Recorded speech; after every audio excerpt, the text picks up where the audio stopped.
Gracias por la invitación, ¿verdad?, a esta conferencia, a ayudar a esta conferencia. El tema es las ciencias formales en el ámbito de la física contemporánea. Este es un tema que yo he estado elaborando por años, ¿verdad? Yo publiqué un libro que se llama The Relations Between Formal Science and Natural Science, ¿verdad?, que está libremente disponible en línea. Ese libro yo argumento en contra de Quine, específicamente la tesis de Quine de que podemos revisar empíricamente las ciencias formales, ¿verdad? Y más o menos demostré en ese libro que eso no es correcto. De hecho, de eso se trataba la conferencia pasada, ¿verdad? Pero esto es como un pasito más que estoy dando, ¿verdad?, en todo este proceso reflexivo. Durante la tradición filosófica se ha discutido mucho la relación entre las ciencias formales, es decir, la lógica formal y las matemáticas, por un lado, con las ciencias naturales, por el otro. El tema es muy abarcador, por lo tanto decidí limitarlo muchísimo a la interacción de las ciencias formales con la física, ¿verdad? Y me delimito a la física, no voy a entrar ni en la biología, química, ni nada de esas cosas, ¿verdad? En otras palabras, esta rica exposición está en solo la punta de un témpano de hielo y un paso para futuras discusiones en el campo de la filosofía de las ciencias y de las matemáticas, ¿verdad? En la filosofía de las matemáticas se pueden identificar dos posturas significativas en relación con los conceptos matemáticos. La primera es la realista, que postula la existencia abstracta de entidades matemáticas. La segunda, la no realista, es decir, la que niega la existencia de estas entidades. En el último caso, hay toda una variedad de perspectivas, tales como el formalismo, el constructivismo, el ficcionismo, el naturalismo, entre otras maneras de negar la existencia de estas entidades abstractas. Cada una de ellas tiene serias limitaciones para dar cuenta de la objetividad de las matemáticas. Por ejemplo, ciertas concepciones formalistas que caracterizan los números solamente como signos no pueden explicar por qué una fracción tal, 1 sobre 0, ¿verdad?, la fracción 1 sobre 0, es inaceptable en la matemática. En otros casos, ciertos puntos de vista naturalistas podrían ser dañinos a las ciencias en general si se pusieran en práctica sus sugerencias. Por ejemplo, Philip Kitcher sugiere la eliminación de toda aquella parte de las matemáticas que parezcan a prima facie inútil. La matemática está gordísima, por lo tanto hay que quitarle la grasa, ¿verdad? Sin embargo, si los padres de la geometría no euclidiana hubieran seguido este consejo, hoy no contaríamos con la teoría general de la relatividad, que va a ser uno de nuestros temas de discusión. Otros defectos invaden cada propuesta antirrealista propuesta y no pueden explicar en lo absoluto la absoluta objetividad y verdad de las matemáticas. Del lado realista, ¿verdad?, contamos con dos ramas, una aristotélica y la otra platonista. La aristotelista ha sido descartada por los filósofos en general, incluyendo la que primero la propuso, que fue Penélope Maddy, propulsora hoy día de una concepción naturalista. La platonista es usualmente favorecida porque satisface en gran medida lo que no pueden satisfacer las perspectivas antirrealistas. Sin embargo, no todos los platonismos son iguales. Por ejemplo, Gottlob Frege y James R. Brown conciben el platonismo genuino como el postulado de objetos lógicos saturados. Esa es la definición fregiana, ¿verdad? Un objeto es una entidad saturada y los números son objetos en ese sentido, ¿verdad? El problema principal de este platonismo es que no tienen una epistemología satisfactoria que nos permita el conocimiento de entidades matemáticas independientes de nuestra mente. La otra forma de platonismo, considerada rival de la anterior, es la concepción de entidades matemáticas como estructuras abstractas, tal como propusieron Edmund Husserl y Gerald Katz. Utilizaré una concepción platonista para esta discusión del tema, debido a que describe muy bien la interacción entre el ámbito abstracto lógico-matemático y la física en general. Utilizaré el lenguaje husserliano porque su semántica es la mejor formalizada y es la más completa. Aunque bastante de lo fundamental propuesto por Husserl en relación con las matemáticas ya aparece en la filosofía del realismo racionalista de Katz. El que quiera conocer esa filosofía, le recomiendo un libro de Katz, Realistic Rationalism. Para Husserl, la totalidad del ámbito de los hechos se compone de estados de cosas, que son intuidos mediante actos intencionales del entendimiento, específicamente actos categoriales mixtos, en los que se constituyen objetos sensibles de forma específica. Está la materia, que son los objetos, y está la forma, la manera en que se presentan, ¿verdad? Eso hace que cada estado de cosas contenga dos componentes: el sustrato sensible, a lo que llamaría Husserl la situación de cosas, y la forma categorial, es decir, la forma abstracta específica en que se dan los objetos sensibles en un estado de cosas. A estas formas categoriales que se dan en los estados de cosas es lo que Husserl denomina categorías formales ontológicas o categorías formales objetuales. Ejemplos de estas categorías formales objetuales son número cardinal, número ordinal, conjunto, todo y parte, relación, entre otros. Junto a las categorías formales significativas, que son las que constituyen el fundamento de la lógica, las matemáticas se convierten en una ciencia formal que tiene como objeto el estudio de las diversas formas en que se dan y se pueden dar los estados de cosas físicos.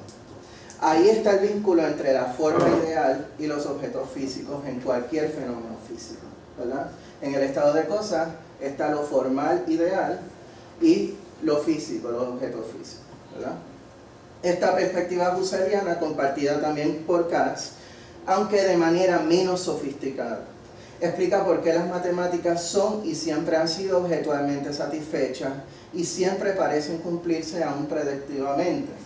Por eso las ciencias formales juntas, la lógica formal pura, junto con las matemáticas, en general son matesis universalis, en el sentido más amplio pensado por Leibniz, Bolzano, Lotze y Husserl.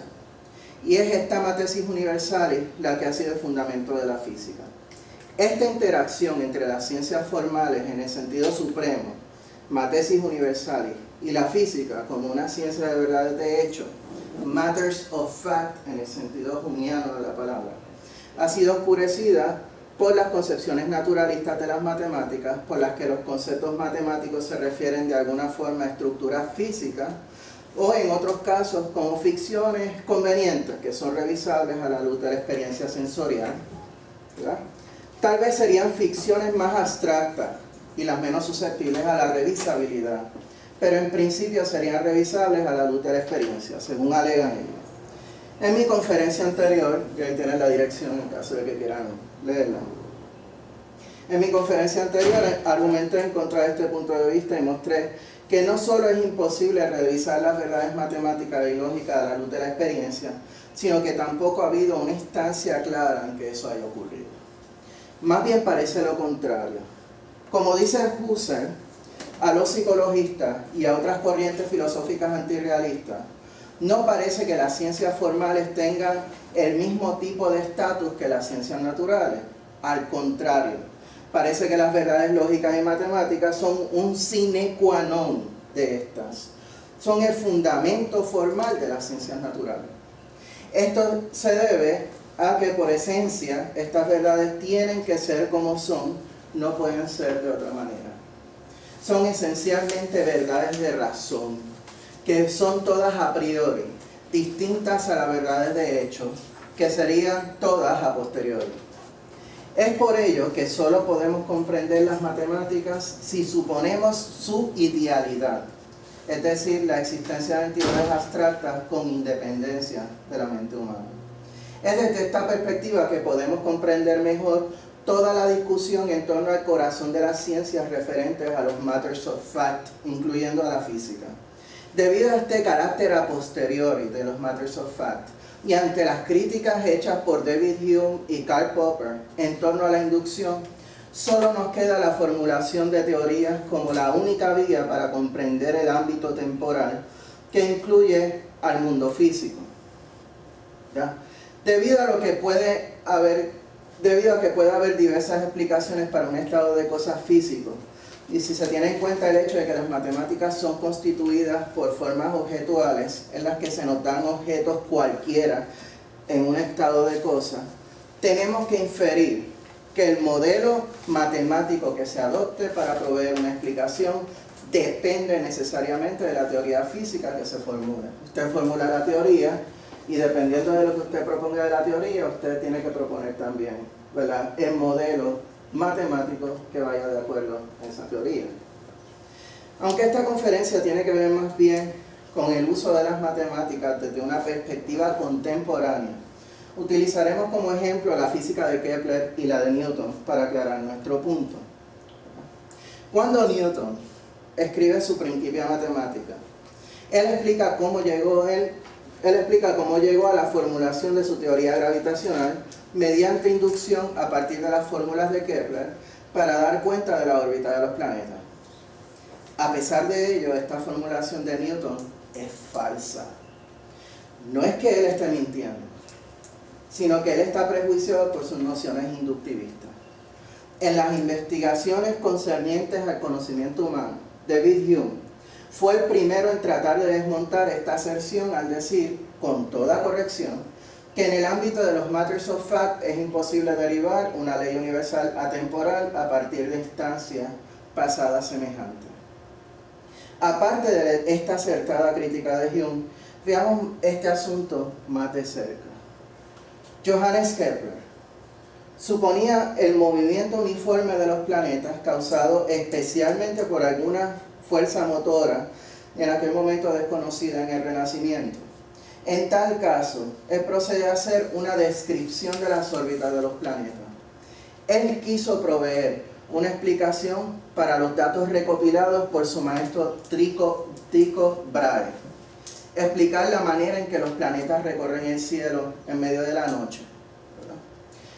Para los que no estén, ¿verdad?, para ponerle un poquito la idea, ¿verdad?, los planetas en aquella época, cuerpos celestes, que se mueven de una manera que parece errática. Todas las demás estrellas, pues, siguen su curso normal, pero en el caso de los planetas, pues a veces iban para adelante, daban vueltas, ¿verdad?, y continuaban por su camino. Pues hay que explicar eso, ¿verdad?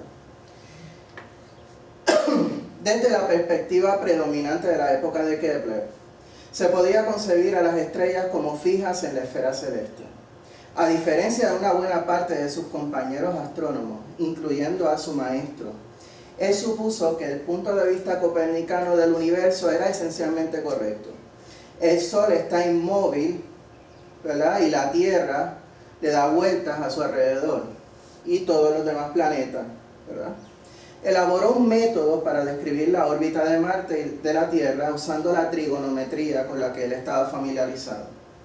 Cuando trató de darle sentido a los datos, pensó que la mejor manera de comprenderlo era suponiendo que la Tierra y el planeta Marte no orbitaban circularmente, sino elípticamente alrededor del Sol. Si esto es correcto, entonces el modelo matemático a adoptarse que mejor da cuenta de los datos supone órbitas elípticas, cosa que el modelo copernicano no podía hacer. La ventaja de la elipse es que tiene focos. Kepler supuso que la mejor posición del Sol no era en el centro, sino localizado en uno de los focos. La razón de por qué pensó que había que suponer que los planetas giraban en órbita elíptica se debe a su concepción de áreas y tiempo. Podemos trazar líneas del Sol a la posición de los planetas para localizarlo en distintas posiciones durante su travesía en su órbita. Podemos unir estas líneas idealmente en un área para poder calcular la travesía de un planeta en un periodo de tiempo. Lo que él descubrió fue que en un mismo periodo de tiempo, un planeta que pasa por el afelio de una órbita elíptica cubre un área menor que un planeta cuando pasa, ¿verdad?, en el área del perihelio. Esta relación se puede expresar de esta manera, ¿verdad? Veamos las suposiciones de esta ecuación. Nótese que las áreas que Kepler mantiene tiene en este caso específico en consideración son las del perihelio y del afelio. Algunas personas han mencionado esto como un cierto defecto de su propuesta, ¿verdad? Pero al menos parece constatarse en caso de los demás planetas, ¿verdad? Pero aún así, Kepler postula una vinculación del Sol con los planetas, ¿verdad? El Sol está de alguna manera alando a los planetas, ¿verdad? Por lo tanto, la fuerza del Sol va a ser inversamente proporcional a la distancia de los planetas. Mientras más cerca está el planeta, pues más fuerza va a tener el Sol sobre el planeta. Mientras más lejos, pues menos fuerza. Sin embargo, no fue hasta Newton que se llegó a una mejor comprensión de este asunto. Newton comprendió el movimiento de los planetas a partir de un sistema teórico gravitacional. Se puede comprender el movimiento de los planetas dentro de una teoría cinemática radicalmente distinta a la que fue adoptada y elaborada a partir de la cinemática solamente de la cinemática galileana y cartesiana. Él tomó esas cinemáticas y las modificó un poco de acuerdo a su teoría, que incluye conceptos tales como rapidez, que es un escalar, velocidad, que es un vector, aceleración, que es un vector, fuerza, entre otros. Así pudo entender el movimiento de los planetas en una elipse como un movimiento acelerado de los planetas alrededor del Sol. Sin embargo, su sistema requirió no solamente la fuerza gravitacional del Sol, sino también la de los planetas, dada la fórmula newtoniana, ¿verdad? Cualquier fuerza gravitacional entre dos cuerpos va a tener en consideración la masa del Sol y la masa del planeta. No es como pensaba Kepler, que era el Sol nada más que estaba ejerciendo fuerza sobre el planeta. Por cierto, ¿verdad? La fuerza gravitacional, G es una constante, las masas y la distancia en relación con el Sol. La distancia entre los dos cuerpos, mejor dicho. Además, esta fórmula se comprende mejor teniendo en cuenta el cálculo desarrollado por él, ¿verdad? Por Newton, a través de los años, recurso que Kepler carecía.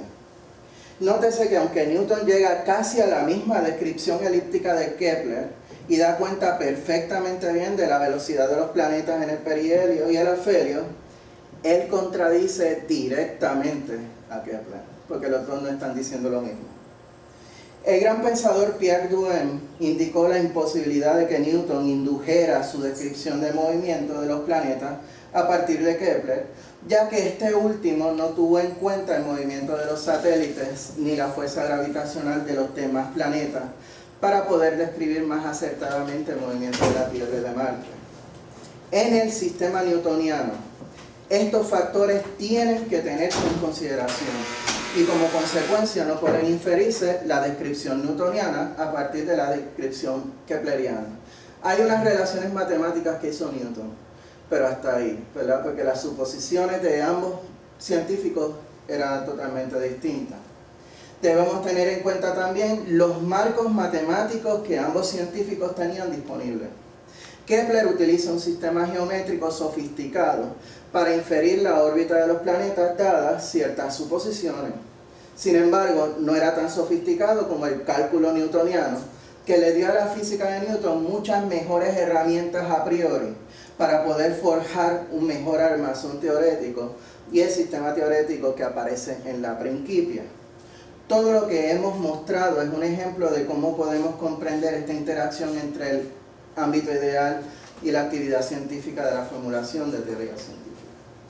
Para comprender otros aspectos de esta interacción, es imposible dirigir nuestra mente a otras teorías debemos dirigir nuestra mente a otras teorías si aceptadas a nivel contemporáneo.